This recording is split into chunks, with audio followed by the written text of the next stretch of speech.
The establishment media's disdain for the Trump administration is no secret. But recently, one of their biggest targets has been White House Press Secretary Sarah Huckabee Sanders. Case in point, this particularly personal broadside from MSNBC's Mika Brzezinski.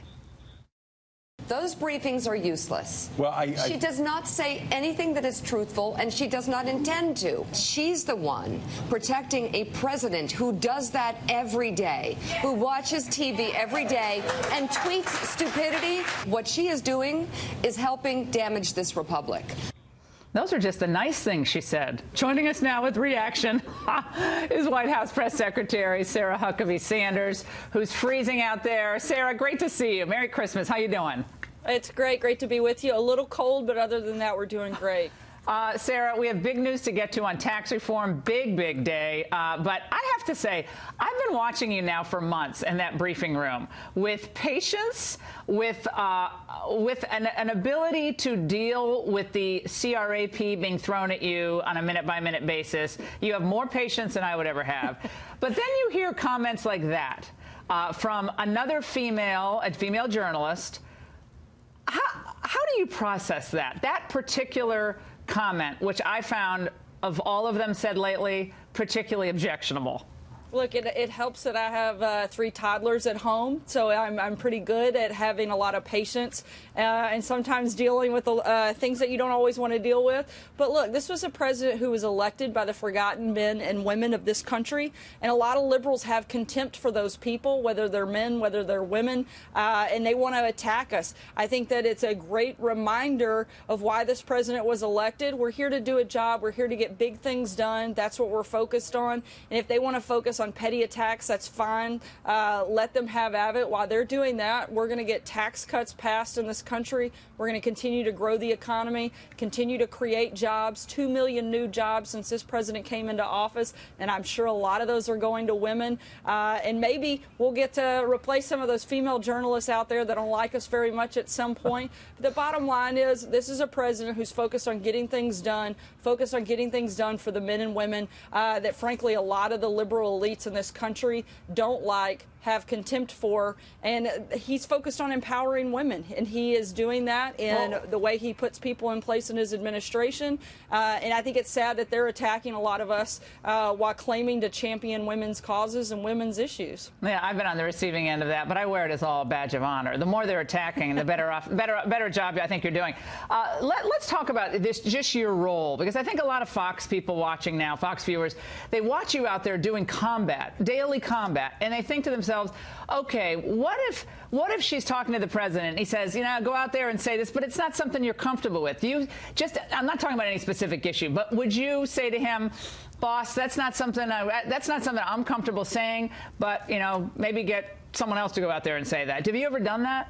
Look, if there was ever a moment that I wasn't comfortable doing something, I wouldn't do it. That's part of who I am. And this president's not going to ask me to do something I'm not comfortable with. If I get to a place, I can talk to him and come to a place where we agree on what the talking points and what the message is. But that's just not something I'm ever going to be part of. And I don't think or expect him to ever ask me to do anything that I'm not going to be comfortable doing. Look, I believe in what the president's doing. I believe in the agenda. I believe in what we're fighting for and the way that we're trying to spend every single day making America a better place. I think we've done a lot in the first 11 months, and I look forward to helping the president push that message over the next 7 years. 32% approval rating in a recent poll. I guess it was the Monmouth poll. Other polls show the president in 30s. Sometimes he gets up to the high 30s. Why do you think, at least now, he hasn't gotten the credit for the dereg he's done, for the tax cut, obviously, that everybody's going to get in the new year, the judges on the federal appellate court, record pace for putting judges on the courts? Why is the number still so low, and how do you get that number up?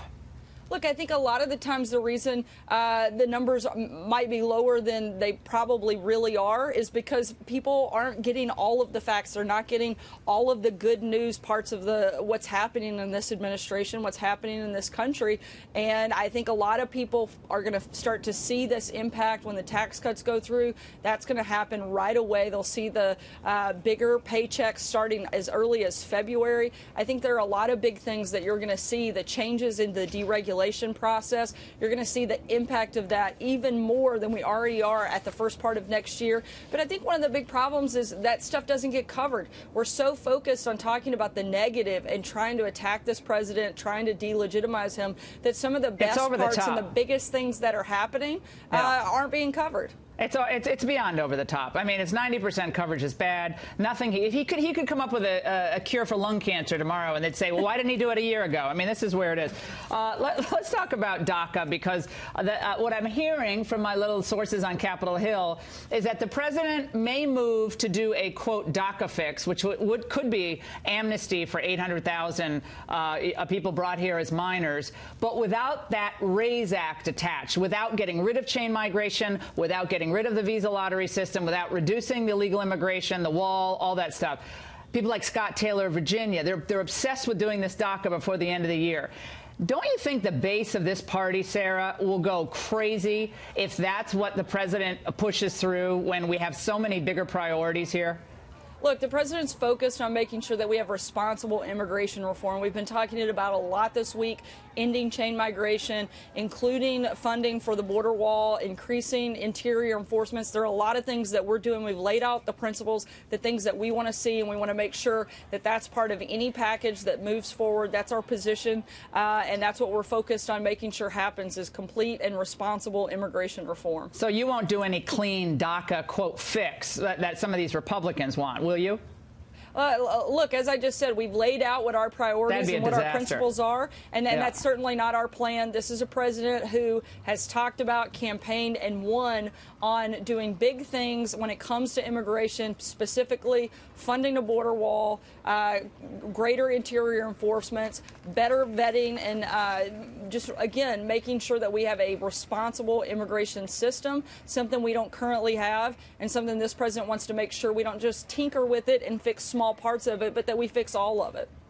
Sarah, when you see a judicial nominee up there, as yesterday, Mr. Peterson, I believe, who was nominated to D.C. District Court, struggling with some questions about evidence and procedure issues that when you're a litigator.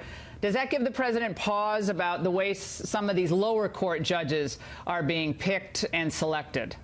Look, I haven't talked to him specifically about that, but what I do know is this is a president who's focused on making sure we have judges in place that understand what their role is. And that's not to create law, that's not to change laws, but it's to be actually focused on the Constitution and making sure that we have judges in place that understand their place. Right. That was a bad deal, though. That was a viral video nightmare. I'm sorry, but I mean, his judges have been great. And he's, I'm sure, a nice person, and he's good at the FEC. But as a district court judge, speaking as someone who clerked on the Federal Appellate Court of Appeals, that was a brutal question by a series of questions by Kennedy. So I hope Don McGahn and the crowd takes a second look at some of the procedures for the district court. Sarah, do you make apple pie, by the way? Because I'm not a big fan of pecan, but I think you would be if you had my pecan pie. I think I could change your mind. I think I may have even won over April Ryan at least for a day or two with that pecan pie yesterday. No, first of all, in Connecticut, we call it pecan. That's how bad we are. You guys have the right pronunciation down south. Sarah Huckabee Sanders, have a great Christmas, and thank you so much for spending some time with us tonight. Thanks. Merry Christmas, Laura.